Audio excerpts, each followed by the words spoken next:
बिस्मिल्लाहिर्रहमानिर्रहीम। तो dear 7th class students, आज हम देखते हैं कि ये जो टेंस हम यूज़ करते हैं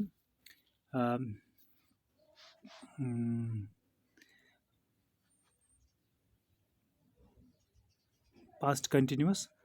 तो पास्ट कंटिन्यूस का हमने देखा कि उसकी यूसेज क्या है, तो इसके कीवर्ड्स क्या हैं। तो एक बार फिर हम कल का देखेंगे।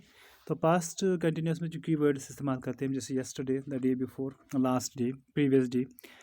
तो last in 2014, in June, ago, on Monday at 3 p.m, while, when, by, etc. तो ये वर्ड्स हम इस्तेमाल करते हैं। तो ये पास्ट कंटिन्यूस था। अब देखते हैं कि जो पास्ट कंटिन्यूस है ये कौन सी एक्शंस को रिप्रेजेंट करने के लिए हम यूज़ करते हैं। तो it is used to express, क्या क्या एक्सप्रेस करने के लिए इस्तेमाल करते हैं हम। तो an action that was happening at some time in the past, वो एक्शन जो पास्ट में हो रही थी। An action that happened suddenly when something was in progress, जो हुआ जब कोई चीज़ जा रही थी। When two actions were taking at the same time the past, जब दो एक्शंस एक ही वक्त में पास्ट में चल रही थी। तो ये सारी टेंस को रिप्रेजेंट करने के लिए हम टेंस से पास्ट ये टेंस इस्तेमाल करते हैं। अब आज हम देखते हैं पास्ट परफेक्ट टेंस। जो पास्ट परफेक्ट टेंस है, इस ये टेंस हम कहाँ इस्तेमाल करते हैं, इसमें जो स्ट्रक्चर है वो क्या है।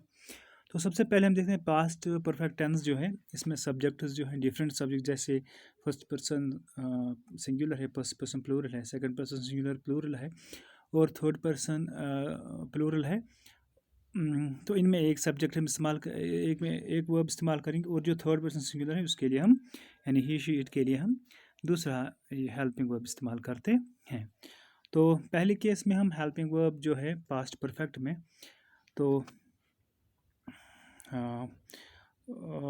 इनमें हम सब में एक ही वर्ड यानी उसमें हैज़ और हैड का इस्तेमाल है और हैज़ का इस्तेमाल करो ये, लेकिन यहाँ पे पास्ट परफेक्ट में हैड का इस्तेमाल हम करते हैं, क्योंकि हैव और हैज़ का पास्ट जो है वो हैड है, और जो मेन वर्ब है यानी मेन वर्ब उसकी हम कौन सी फॉर्म इस्तेमाल करते हैं, थर्ड फॉर्म। ठीक है, यानी past participle form of the main verb. यानी जितने भी सब्जेक्ट्स हैं उनके लिए हम हैड का इस्तेमाल करते हैं, और जो मेन वर्ब है उसकी हम थर्ड फॉर्म इस्तेमाल करते हैं। ये ऐसे एक्शंस को डिनोट करता है जो that had happened before something else in the past. जो कोई इवेंट हो उससे उस इवेंट से पहले, जो पास्ट में इवेंट हो उस इवेंट से पहले जो इवेंट हुई थी उसको रिप्रेजेंट करने के लिए हम ये इस्तेमाल करते हैं। इसकी फार्मूला जो है सब्जेक्ट, तो सब्जेक्ट के बाद हम हेल्पिंग वर्ब और उसके बाद वर्ब की थर्ड फॉर्म। ठीक है, तो पास्ट परफेक्ट जो है इसमें जो वर्ब फॉर्म्स हैं वो है हम यूजुअली हम past participle form of the verb इस्तेमाल करते हैं। जैसे स्पीक है उसकी स्पोकन हम इस्तेमाल करेंगे। ठीक है, सब्जेक्ट के बाद हैड का इस्तेमाल करेंगे, वो third form of the verb, यानी फार्मूला जो इसकी है वो that is subject plus helping verb plus man verb, उसकी तीसरी फॉर्म इस्तेमाल हम करेंगे। ठीक है, तो यहाँ पे सब्जेक्ट है जैसे आई हैड स्पोकन इंग्लिश, तो आई यहाँ पे सब्जेक्ट है, हैड तो यहाँ हेल्पिंग वर्ब है, और जो स्पोकन है ये स्पीक की थर्ड फॉर्म है। ठीक है, और अगर हम सब्जेक्ट चेंज करेंगे ही हैड स्पोकन इंग्लिश, तो यहाँ पे ही हैड स्पोकन इंग्लिश, तो यहाँ पे सब्जेक्ट थर्ड पर्सन सिंगुलर है, हैड और third form of the verb. तो अब इसके एफर्मेटिव सेंटेंसेस जो हैं, तो इनमें अगर आप देखेंगे तो एफर्मेटिव सेंटेंसेस इनमें भी हम सब्जेक्ट के बाद हम इस्तेमाल करेंगे हेल्पिंग वर्ब, और वर्ब की कौन सी फॉर्म, थर्ड फॉर्म। ठीक है, तो यहाँ पे अगर हम देखेंगे सब्जेक्ट जो भी हो, फर्स्ट पर्सन हो, सेकंड पर्सन हो, या थर्ड पर्सन सिंगुलर या प्लूरल हो, तो हेल्पिंग वर्ब सब केस में हैड इस्तेमाल होता है, और वर्ब जो है उसकी थर्ड फॉर्म इस्तेमाल होगी। ठीक है, मेन वर्ब की थर्ड फॉर्म हम इस्तेमाल करेंगे। लेकिन जब उसका नेगेटिव हम देखेंगे, जब हम उसका नेगेटिव सेंटेंस देखेंगे, तो हैड के बाद हम नॉट का इस्तेमाल करते हैं, वही इसमें डिफरेंस है। यानी सब्जेक्ट के बाद हैड नॉट का इस्तेमाल करेंगे।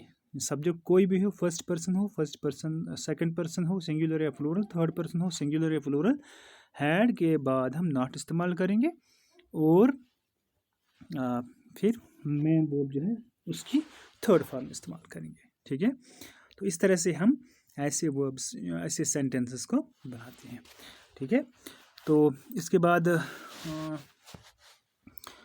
तो यहाँ पे अगर आप देखेंगे स्क्रीन पे, तो हैड नॉट और स्पोकन इंग्लिश, जैसे he had not spoken English, ठीक है। तो उसके बाद अगर हम देखेंगे पास्ट परफेक्ट जो है, तो इसमें जो नेगेटिव कंट्रैक्शन है हैड नॉट की जगह हम हैडंट इस्तेमाल करेंगे, ठीक है। तो जो पॉजिटिव कंट्रैक्शन है आई हैड, तो आई के बाद कामा और डी इस्तेमाल कर सकते हैं। वी हैड के बाद B comma D. You had ये इसकी पॉजिटिव कंट्रैक्शंस हैं, दे हैड यानी दे कामा डी, ठीक है। तो इस तरह से ये जो स्क्रीन पे आप देख रहे हैं, तो हम इसकी पॉजिटिव कंट्रैक्शंस या नेगेटिव कंट्रैक्शंस का इस्तेमाल भी सेंटेंस में कर सकते हैं। अब अगर आप देखेंगे तो एफर्मेटिव से जो इंट्रोगेटिव सेंटेंसेस हम बनाते हैं, फॉर एग्जांपल अगर सब्जेक्ट हमारा फर्स्ट पर्सन हो, फर्स्ट पर्सन प्लूरल हो, सेकंड पर्सन सिंगुलर हो या प्लूरल हो, या थर्ड पर्सन सिंगुलर या प्लूरल हो, तो उसके बाद हम इस्तेमाल करते हैं हेल्पिंग वर्ब की, यानी हेल्पिंग वर्ब में हम हैड इस्तेमाल करते हैं, और जो मेन वर्ब है उसके हम थर्ड फॉर्म इस्तेमाल कर रहे हैं।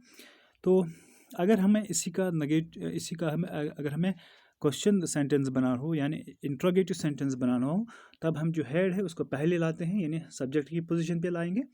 तो इस तरह से हम इस इंट्रोगेटिव सेंटेंस बनाते हैं। तो हेल्पिंग वर्ब पहले आएगा यानी हेड पहले आएगा, उसके बाद हम लगाएंगे सब्जेक्ट, और उसके बाद मेन वर्ब जो है उसकी थर्ड फॉर्म इस्तेमाल करेंगे। जैसे यहाँ पे नॉर्मल सेंटेंस है I had, affirmative sentence I had spoken English, तो हेड हम पहले लगाएंगे, हैड आई स्पोकन, ठीक है, हैड आई स्पोकन इंग्लिश। तो इस तरह से हम इन सेंटेंसेस को बनाते हैं। मुझे उम्मीद है कि आपने ये अच्छी तरह से समझ लिया होगा। तो आने वाली वीडियो में से आगे हम डिस्कस करेंगे। आज के लिए इतना काफ़ी है। I think that it's enough for the day. Have a nice day. अस्सलाम वालेकुम।